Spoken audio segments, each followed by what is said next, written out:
all'Hotel de Russie di Roma per un'intervista, vediamo chi ci aspetta.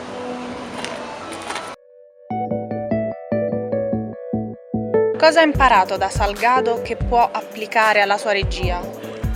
There's no concrete things that I learned from him, but still there were a number of enormous lessons. Once you've made a realization, draw your conclusions and then change your life. That was something amazing. This man had a career as economist and then realized he had a gift for photography and completely changed his life and started from scratch. I don't think many people do that today.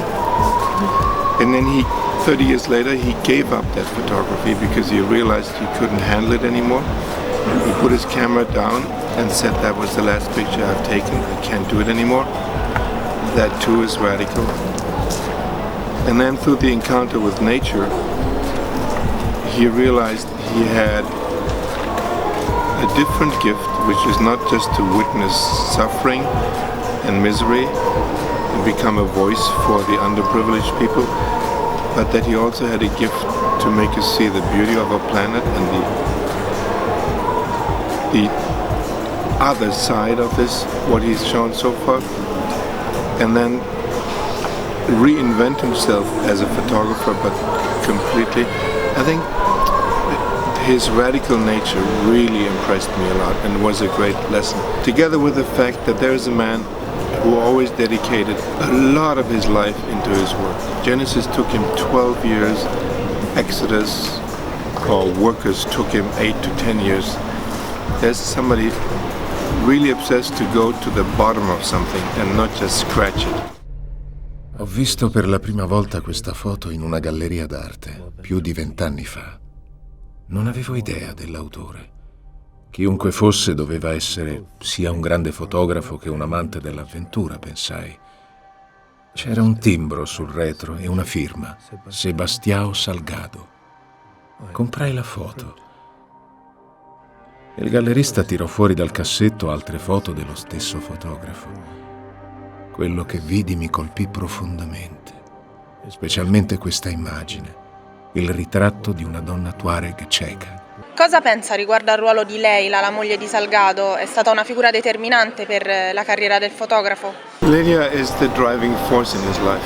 Leila encouraged him to become a photographer, although he was on his way to have a great career at the World Bank. She encouraged him, she kept the family going, but at the same time she supported a man who had to live a very adventurous life.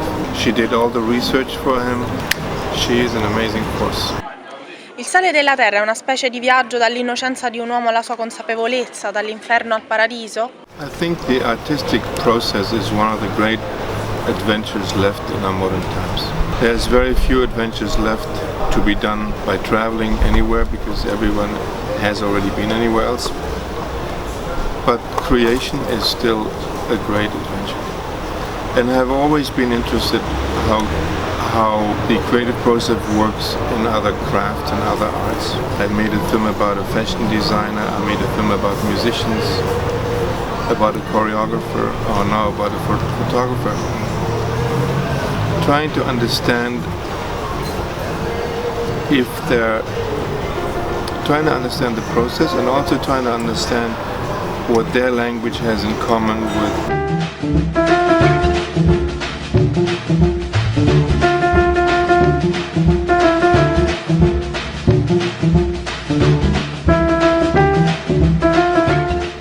Qual è stato il processo per risolvere la relazione tra l'istantaneità della fotografia e la questione del tempo della rappresentazione cinematografica? In this film, the task was to make photography somehow come to life. And as I had told Sebastião before, that the only way to protect photography on a screen, on a movie screen, was with stories, trying to catch as much as possible from his stories So these photographs that the film shows would be in a context and would be protected. I really made this film twice.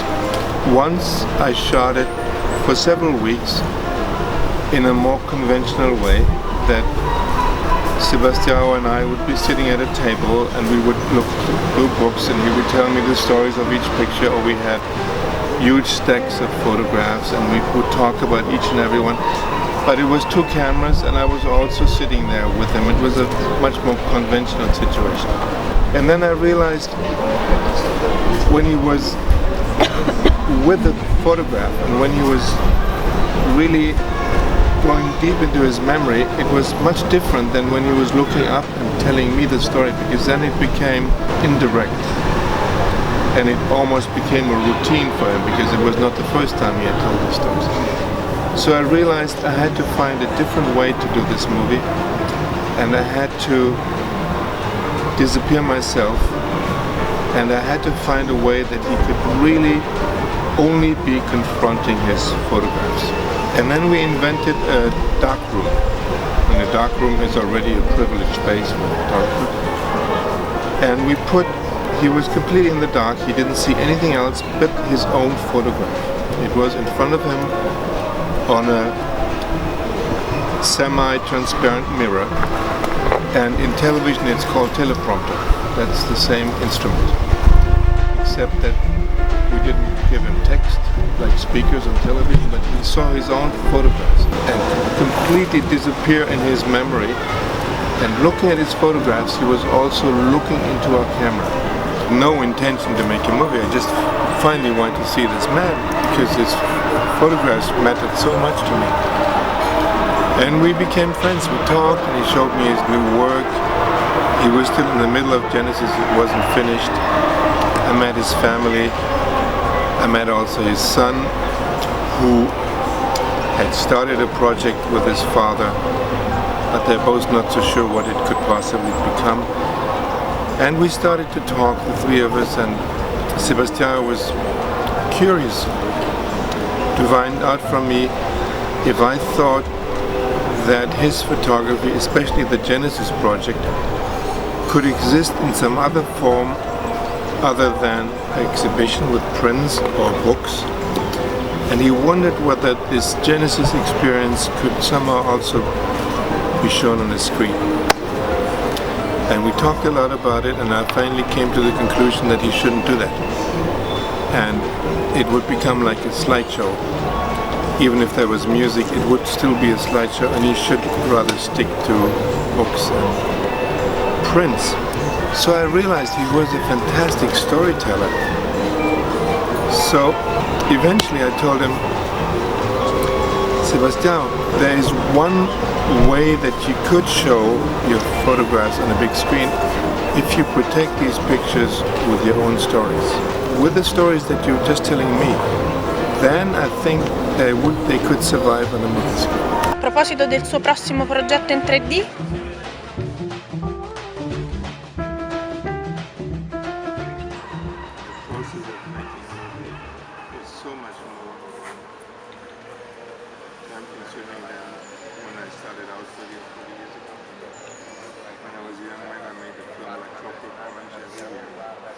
Like only Woody Allen is still that. And today, but a normal fictional film takes 4, 5, 6 years. So we actually started writing Everything Will Be Fine. That's the title. Already, when we started it, it was right after Cleanup.